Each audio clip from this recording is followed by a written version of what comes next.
Welcome back. Following the developments of Mandela Barnes out, another shakeup just a day after the Marquette Law School poll was released, the latest one showing Francesca Hong widening her lead.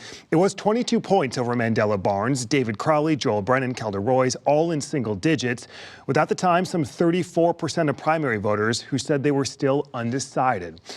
Charles Franklin is the polls director. He joins us now. Charles, let's just start with these new developments. This primary has become chaotic, and this Mandela Barnes exit makes it even more chaotic. We need something a little stronger than chaotic. Look, this further enhances Hong's strong lead to begin with, and with Barnes out, it certainly opens the door for the other candidates to pick up his supporters.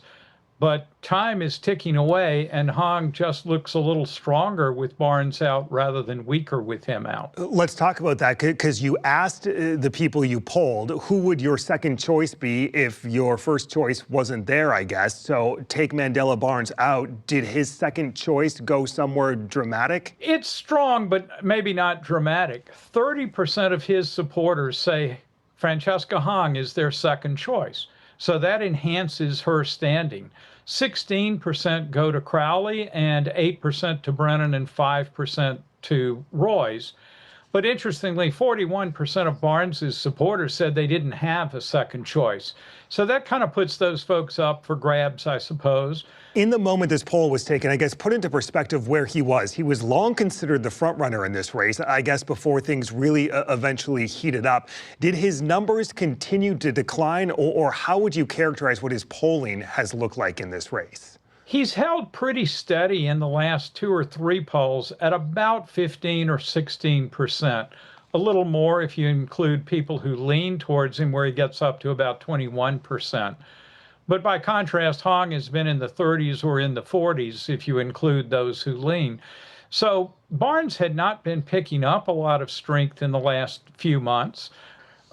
Still, he was a distant second place, not a near second place. We anticipate some more activity from the governor, who endorsed David Crowley. Is there any scenario where Crowley can pick up enough momentum now that Mandela is out? I mean, he was just polling at 7% in your new poll.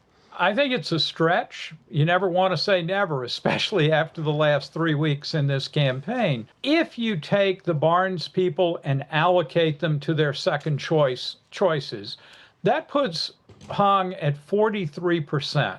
So that's less than a majority. If the other 57% all went to one candidate, then yes, she could be beaten.